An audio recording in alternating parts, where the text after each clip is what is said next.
नमस्कार, मैं ज्योति निषाद। चलिए बढ़ते हैं खबरों की ओर। छत्तीसगढ़ की राजनीति एक बार फिर गर्मा गई। बिलासपुर में नेता प्रतिपक्ष महंत चरणदास ने विस चुनाव को लेकर बड़ा बयान दिया। उन्होंने दावा किया कि विधानसभा चुनाव के दौरान कांग्रेस 44 सीटों पर आगे थी, लेकिन बीजेपी ने वोटिंग प्रक्रिया में फेरबदल कर नतीजों को पलट दिया। देखिए हमारी खास रिपोर्ट।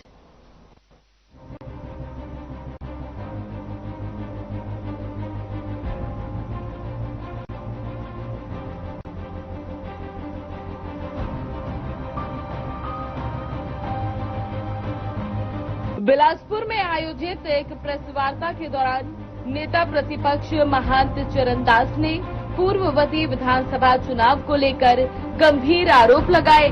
उन्होंने कहा कि चुनाव में कांग्रेस जनता का समर्थन पाकर 44 सीटों पर बढ़त बनाए हुए थी, लेकिन नतीजों में भारी फेरबदल देखा गया। उन्होंने चुनाव आयोग की भूमिका पर भी सवाल उठाए और निष्पक्ष जांच की मांग की। महंत ने कहा कि यदि ये मुद्दा यूं ही दबा रहा तो आने वाले चुनाव में लोकतंत्र की नींव ही हिल जाएगी। इसके साथ ही उन्होंने पार्टी कार्यकर्ताओं से आह्वान किया कि वे एकजुट रहें और आने वाले चुनाव के लिए अभी से तैयारियां शुरू करें।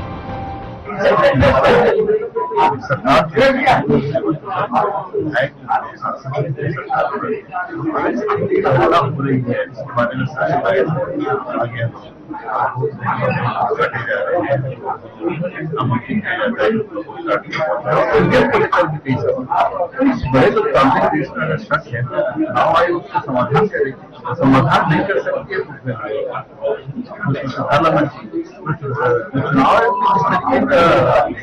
चुनाव व्यवहार है। ऐसा लगता है कि किसी पार्टी विशेष के लिए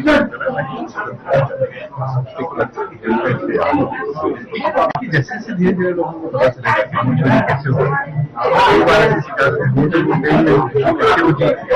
जब आपने बहुत बड़ा देश है, 140 करोड़ का देश है, धीरे धीरे आंदोलन चल रहा है, देश में क्रांति होगी और लोगों को हटाने के लिए बड़ी क्रांति। हमेशा ये बात सामने आ जाती है कि आप भी तो उसी प्रक्रिया से जीते हैं। जीतने का सवाल नहीं, जो वोट चोरी है वो सिस्टमेटिक है, लोग करते हैं।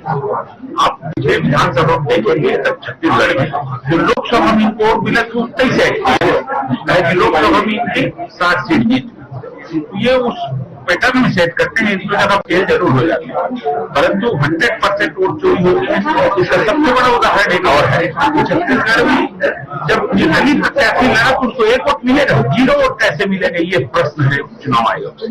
10 वोट उसके परिवार के मिलने चाहिए, उसके समर्थक के मिलने चाहिए। 0 वोट मिलने वाला प्रत्याशी छत्तीसगढ़ में है, आप रिकॉर्ड उठा के देखिए। ये वोट चोरी का पहला पकड़ है और सरकार को चाहिए, चुनाव आयोग को चाहिए कि निष्पक्ष जांच करे, भाजपा के पार्टी टाइप की बात ना करके निष्पक्ष होकर चुनाव लड़े। पिछला भी वार्ड नंबर 40 है महाराणा प्रताप नगर, जहाँ से अनिल घोड़े लगे, वो इतने सारे सर्टिफिकेट लेके गए जो नाम काटने थे और वहां भी उनके अगेंस्ट में मैं चलता हूँ, तो वो कम से कम 2 से 2,500 ऐसे नाम थे उनके घर ही नहीं मिल रहे थे। बीएलओ पे बहुत दबाव डाला गया, लेटर दिया गया, हम लोग जाके कलेक्टर को लेटर दिए और उनको दिखाया पूरा कि इनका रहना ही नहीं होता। उसके बाद उनको नाम नहीं काटा गया। तो एक छोटा सा उदाहरण तो बिलासपुर शहर के नगर निगम में आपको देखने को मिल जाएगा। और जिस प्रकार से राहुल गांधी जी ने पूरा तथ्यों के साथ जो पूरा वहाँ पे प्रेस कॉन्फ्रेंस लेके दिखाया, जिस घर में कोई रहता नहीं वहाँ 40 वोट 200 वोट, तो ये तो पूरा हाईजेक करके चुनाव लड़ा जा रहा है। कोई लोकप्रियता नहीं है, ये भ्रम में डाला जा रहा है, एक माहौल बनाया जाता है कि ऐसे इस प्रकार से इनकी लोकप्रियता है, वैसा कुछ भी नहीं हो। बैठक का मुख्य उद्देश्य है 9 तारीख को हमारे यहाँ बिलासपुर जिले में वोट चोर गद्दी छोड़ का नारा के साथ एक कार्यक्रम होने जा रहा है, जिसमें हमारे प्रदेश अध्यक्ष आदरणीय दीपक बैठ जी, नेता प्रतिपक्ष आदरणीय चरणदास महंत जी, देवेंद्र यादव जी, मलकीत सिंह गेंदू जी, जहांगीर जी और हमारे जो प्रदेश के सचिव प्रभारी हैं आदरणीय सचिन पायलट जी, उनका आगमन 9 तारीख को हो रहा है। उसकी समीक्षा के लिए एक छोटा सा बैठक रखा गया है ताकि उस कार्यक्रम को हम जल्द एक बड़ा रूप दे सकें और जनता को ये मैसेज दे सकें कि जो भारतीय जनता पार्टी के लोग हैं वो केवल चोरी करना जानते हैं। वोट चोर गद्दी छोड़ के नारा के साथ हम पूरे भारत देश में ये नारा फैलाएंगे, क्योंकि ये आदरणीय राहुल गांधी जी का एक शोध किया हुआ है जिसमें पूरा जानकारी लेके तथ्य रखा गया है और चुनाव आयोग को ये बताया गया है कि आपकी नाकामी और भाजपा के साथ जो मिली भगत है उसको उजागर कर सकें। प्रदेश कांग्रेस के निर्देश में आज एक बैठक रखी गई है जिसमें आदरणीय राहुल गांधी जी जो मुद्दे को लेकर देश में एक जागरूकता लाए हैं कि वोट चोर का देश हो, उसको लेकर आज एक बैठक हुई है जिसमें हमारे देश के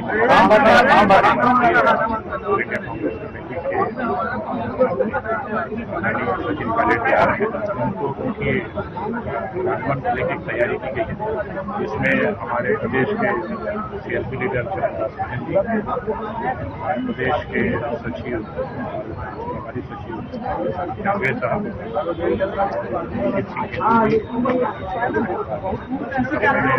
बैठक ली है। इसमें ये तय किया गया कि जो कार्यक्रम है उसको लोगों तक कैसे पहुंचाया जा सके कि भारतीय जनता पार्टी और इलेक्शन कमीशन जो मिलकर वोट चोरी कर रहे हैं तो लेकिन लोगों को जागरूकता बनाने की एक आज एक बैठक की गई जिसमें 9 तारीख को कार्यक्रम को सफल बनाने की तैयारी। राहुल जी का संदेश है, राहुल जी का कहना है कि हमारे कांग्रेस पार्टी के पक्ष में काम नहीं हुआ है क्योंकि वोट को भी चोरी कर लिया जा रहा है। इस संबंध में वोट चोर के संबंध में चर्चा करने हमारे बीच डॉक्टर चरणदास महंत जी पहुंचे थे। जितना बड़े बड़े नेता हैं सभी नेता यहाँ पे, प्रभारी विजय जांगीड़ जी और अन्य नेता, काफी नेता पहुंचे थे और 9 तारीख को इसको महारैली के रूप में मनाने के लिए, रैली निकालने के लिए यहाँ पे सभी जनप्रतिनिधि, ग्रामवासी, जिला पंचायत सदस्य, जनपद सदस्य, कांग्रेस के जम्मू नेतागण मल्ला सबको बताने आए थे कि हम 9 तारीख को इस रैली को महारैली के रूप में मनाएंगे और जो वोट चोरी कर रहे हैं उसके विपक्ष कार्रवाई करेंगे। यह बड़े नेता का कहना है। हाँ, महिलाओं के लिए यह कहा कि ग्रामीण एरिया से जितना ज्यादा से ज्यादा संख्या में महिलाएं आए और इस कार्यक्रम को भागीदार बनाए, ऐसे उन्होंने नेता के द्वारा, डॉक्टर चरणदास महंत के द्वारा कहा गया। नहीं, ये महंत जी ने सही प्रश्न उत्तर दिया ना कि भाई किसने दी गाली। पूर्व में भी देश के प्रधानमंत्री के द्वारा महिलाओं के, माताओं के लिए, किन किन नेताओं के लिए किन किन के शब्दों का प्रयोग कहने की आवश्यकता नहीं है, किंतु हमारे नेता ने गाली नहीं दी भाई, न हमारे कार्यकर्ता ने गाली दी है। कौन थे वो लोग? ये सच्चाई को राहुल गांधी जी देश की जनता को रूबरू करा और जागरूक करना चाह रहे हैं और ये हर उस नागरिक की जिम्मेवारी है जो भारत का नागरिक है और देश का मतदाता है।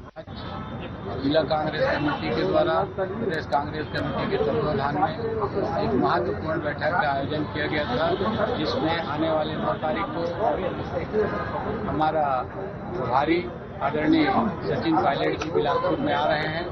अब एक सम्मेलन का आयोजन किया गया है जिसमें मोदी जी के द्वारा वोट चोरी करके राज्य में और देश में सरकार बनाया गया है, जिसके विरोध में जन जन तक के इस बात को पहुंचाने के लिए बिलासपुर के कार्यकर्ताओं का एक बैठक महासम्मेलन के रूप में किया जाएगा। इसमें इस बात को बताया जाएगा कि आने वाले समय में हम कैसे सावधान रहें, वोट चोरी को कैसे रोकें, ताकि आने वाले जो चुनाव है छत्तीसगढ़ का विधानसभा का, उसमें कांग्रेस का सरकार बने।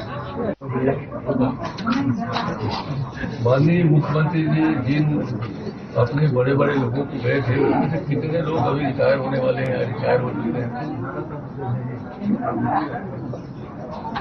जो आदमी रिटायर हो चुका है वो उसकी सेवा अवधि आप बढ़ाए हैं, उसको कितने साल और बढ़ाने वाले हैं? क्या वो 3.5 साल जो बचे हुए हैं तब तक वो व्यक्ति रहेगा? क्या वो व्यक्ति सीख के आया है, उसको काम करेगा? और जिस ढंग से आप वहां चले गए जापान, जो लाए हो देखते हैं 6 महीने में कितना आप लेके आए हो, कितनी राशि लाए हो, कितनी धनराशि, तब आप माने नहीं, अब आप क्या कर रहे हो? राहुल जी ने विरोध किया था, मतलब कहा था कि ST, SC, OBC को हम जनगणना कराना चाहते हैं, गिनती कराना चाहते हैं, आप माने नहीं, अचानक बाद में मान गए। तो हमारे बताए हुए रास्ते जब आपको समझ में आ रहे हैं कि ठीक है, उन रास्तों पर आप चलते हैं। जिसके नाम आए हैं, जो भी होता है, कांग्रेस के हो, भाजपा के हो, पकड़े तो सही, कितने रोका है सरकार तो भाजपा की है। क्या लगता है कि जो चार्जशीट दाखिल की गई वो सही है? हम लोग गलत है। हम सिर्फ पूछना चाहते हैं कि छत्तीसगढ़ बदनाम हो चुका है।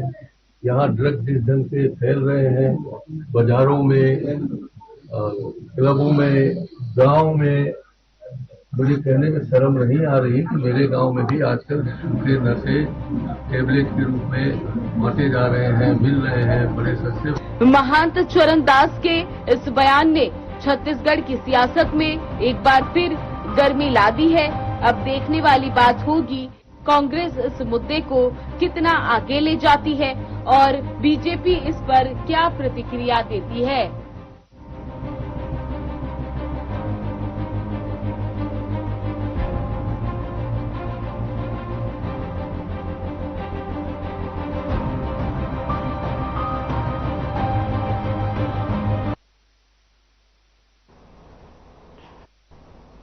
रायपुर में शिक्षक दिवस के मौके पर मुख्यमंत्री विष्णुदेव साय ने मिशन अंतरिक्ष और प्रोजेक्ट जय विज्ञान का शुभारंभ किया।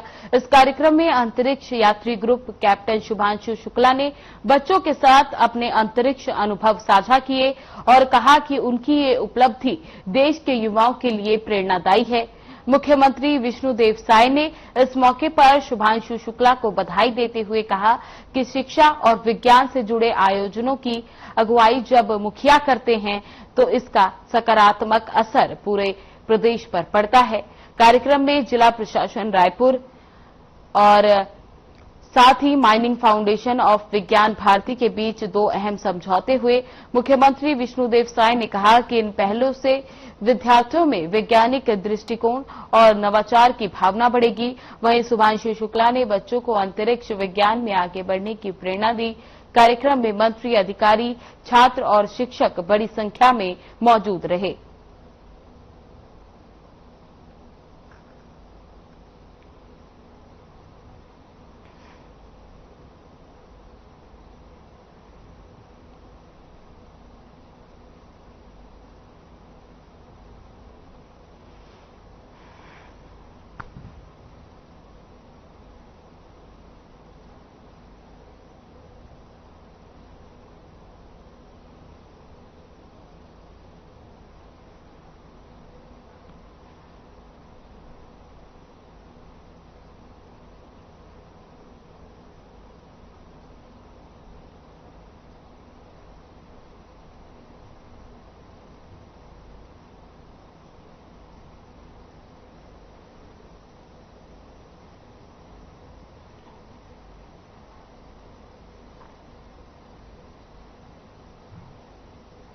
शक्ति जिले में 10 सूत्रीय मांगों को लेकर पिछले 10 दिनों से आंदोलन कर रहे एनएचएम के कर्मचारियों ने गुरुवार को बड़ा कदम उठाते हुए सामूहिक इस्तीफा दे दिया।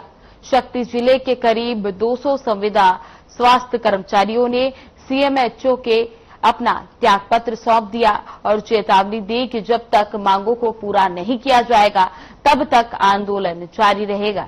एनएचएम कर्मचारियों का कहना है कि वे 18 अगस्त से लोकतांत्रिक तरीके से संविधान द्वारा पदस्थ अधिकारियों के अंतर्गत आंदोलन कर रहे हैं। इससे पहले वे शासन प्रशासन को करीब 160 बार ज्ञापन भी सौंप चुके हैं, लेकिन किसी भी स्तर पर कोई सुनवाई नहीं हुई।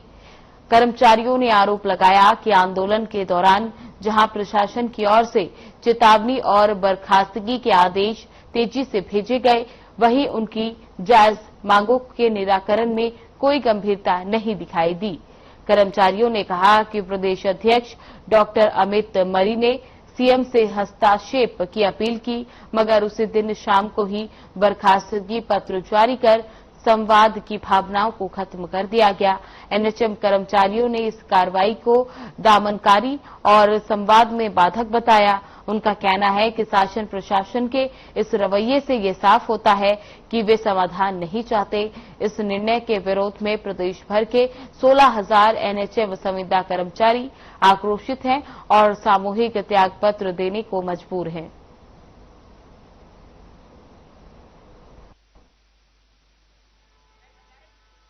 हड़ताल के 18वें दिन जिला शक्ति के 200 कर्मचारी आज सामूहिक इस्तीफा देने के लिए सीएमएचओ ऑफिस शक्ति आए हुए थे।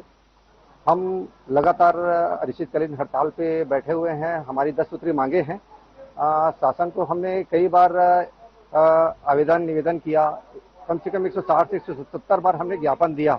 लगातार अपनी मांगों को सरकार को बताने का प्रयास किया, मगर उनकी बेरुखी और अड़ियल रवैया कोई प्रकार के हमारे पक्ष में कोई भी प्रकार का वो निर्णय स्थापित नहीं हो पा रहा है।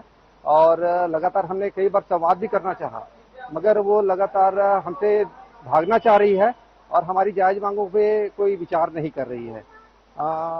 इसके साथ हम लगातार संवाद स्थापित न होने के बाद हमारे जो साथी हैं उनके ऊपर बर्खास्तगी का लेटर जारी हुआ।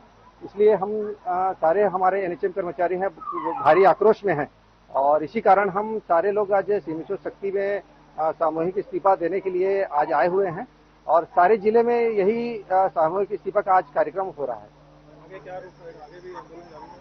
आगे भी आंदोलन जारी रहेगा जब तक हमारी मांगे पूरी नहीं होगी, तब तक हम इसी तरह से अनिश्चितकालीन हड़ताल पे डटे रहेंगे और अपन कड़े से कड़े और वहाँ पे हड़ताल में और उग्र प्रदर्शन करेंगे। हमें अभी तक कोई भी आगे हमारी मतलब हमारे पक्ष में कुछ भी निर्णय नहीं लिया जा रहा है हमारे छत्तीसगढ़ शासन के द्वारा। इसलिए हम लोग आज 18वें दिन भी अपने हड़ताल में मजबूती के साथ डटे हुए हैं और आगे भी ऐसे ही डटे रहेंगे जब तक हमारे पक्ष में हमारे हित में कोई भी फैसला नहीं लिया जाता है तब तक।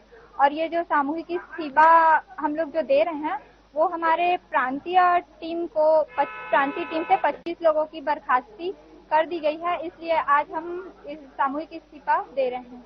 आगे अब क्या रणनीति है आपको? सर आगे जो है हमारा जो आंदोलन है वो और उग्र होगा, क्योंकि हम छत्तीसगढ़ शासन के दमनकारी नीति से डरते नहीं है। इसलिए हमारा जो आंदोलन है वो अब और उग्र होगा।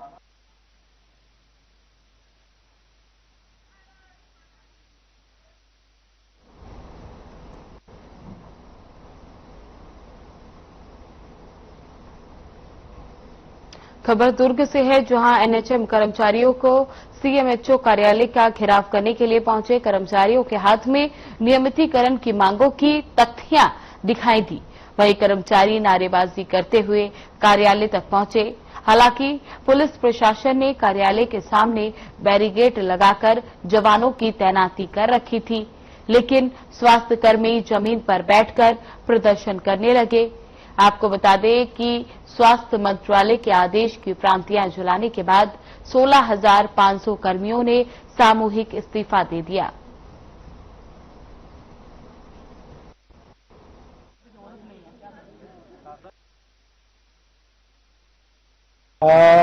विगत दिनों जो 18 अगस्त इनकी हड़ताल चल रही है उसके संदर्भ में जो कुछ मांगे इनकी मांगी गई थी और मान ली गई थी और उसके पश्चात भी इनकी हड़ताल अनवरत जारी है। उस हड़ताल पे जारी रहने से इनको नोटिस दिया गया था और नोटिस में वापस काम पे न लौटने पे कुछ लोगों को कल बर्खास्त किया गया और उसी के विरोध में इन्होंने आज सामूहिक इस्तीफा मुझे सौंपा है। सर आपने कहा कि कुछ मांगे मान ली गई हैं। जी, उन मांगों के बारे में बता दीजिए सरल भाषा में, कौन सी मांगे मानी गई अगर आपको ज्ञात हो तो। दूसरा आपने कहा कि कुछ लोगों को बर्खास्त किया गया है, सिर्फ इनको जो नेतृत्व कर रहे हैं जो अध्यक्ष हैं जिलाध्यक्ष उन्हीं को बर्खास्त किया गया? नोटिस सभी को दिया गया था और ये प्रक्रिया सतत जारी है। अच्छा, जो मांगे मानी गई है वो पता है आपको कौन सी मांगे? मैंने इनका ज्ञापन इन्होंने राज्य स्तर पे दिया है, मैं उनके ज्ञापन के बारे में विस्तार से आपको नहीं बता पाऊँ। जैसा कि अभी मेरे साथी ने बताया कि ये केंद्र और राज्य का मामला नहीं है, कि मोदी जी ने ये स्पष्ट लेकर हमारे पास है, स्पष्ट कह दिया गया है कि ये राज्य का मामला है। तो ये बखूबी सभी जानते हैं कि स्वास्थ्य विभाग जो होता है वो राज्य का मामला होता है, ना कि केंद्र का मामला। तो मेरा ये सरकार से कहना है कि गोल बातें और घुमाना कम करे और हमारी मांगों को जल्दी पूर्ण करो। सीएम साहब कहते हैं हड़ताल से वापस चले जाओ, तब मैं बात करेंगे। बाकी आप आदेश दीजिए, हम वापस चले जाओ। किस तरह का आदेश? हम रेगुलर का चाहिए, कोई तो आदेश नहीं। 5 मांगे पूर्ण हो गए उसका भी आदेश नहीं है और अभी बोलते हड़ताल से वापस हो जाओ तो आदेश देंगे। तो जो आदेश आप हमारे से हड़ताल के जाने के बाद देना चाहते हो पहले दे दीजिए, हमारी खुशी लौट जाए। तो क्या आपका नाम बताएं? राखी चतुर्वेदी।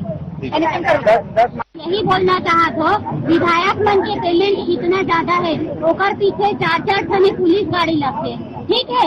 और हमार मन के पेमेंट एक बार ऊपर मन कर पैसा नहीं है, 18,000 में 17,000 में हमन काम करत है, वो मन ला कितना मिलते, लाख 2-2 लाख मिलते। और अगर वो मन रिटायर अगर हार भी गए तब भी हमन ला पेंशन मिलते। हमन एक महीना पेमेंट यही से दे तो दूसरा महीना हमन ला भीख मांगे बार हो जाते भैया। तो माननीय विष्णुदेव साय से मैं निवेदन करती हूँ कि हम जल्दी से जल्दी नियमित करें। ठीक है, कर्मचारी मतलब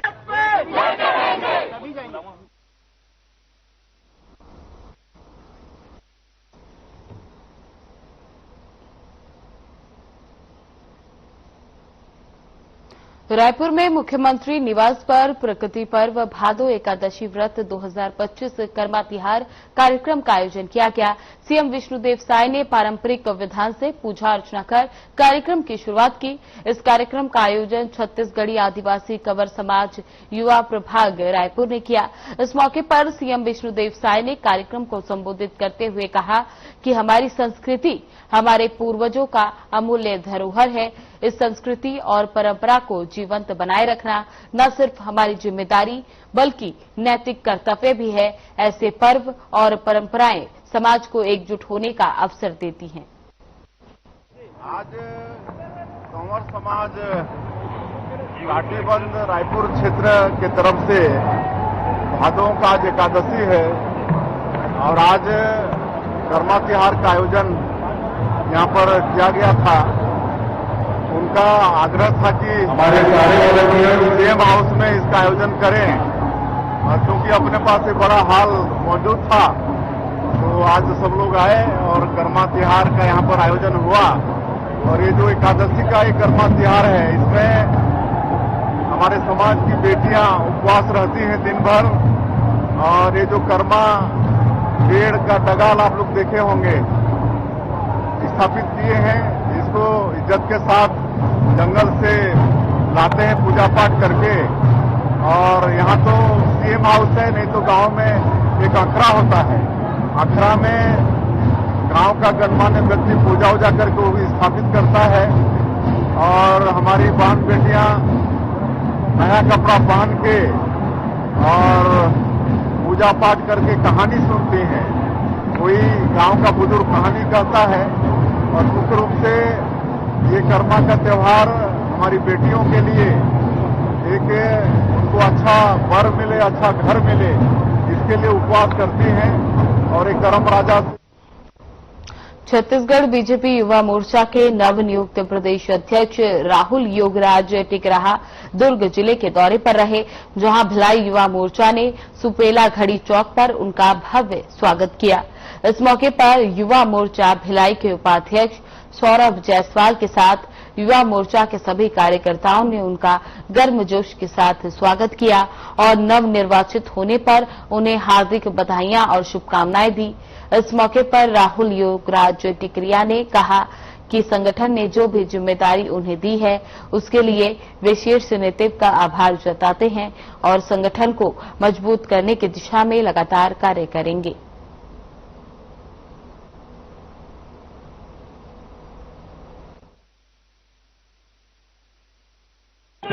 वंदे मातरम। कौन हमारी सबकी माता? भारत माता, भारत माता। अरे कौन हमारी सबकी माता? भारत माता, भारत माता। माता की जय, भारत माता की जय। माता माता की जय, भारत माता की जय। तो भारतीय जनता युवा मोर्चा में युवाओं की भूमिका यही है, जब सरकार युवाओं के विरुद्ध और समाज के विरुद्ध जब कार्य करने लगती है तो यही भारतीय जनता युवा मोर्चा का कार्यकर्ता भारत माता जी की जय का उद्घोष करते हुए विधानसभा का घेराव करते हुए अपने पर लाठी फेरते हुए छत्तीसगढ़ के युवाओं की बात करता है।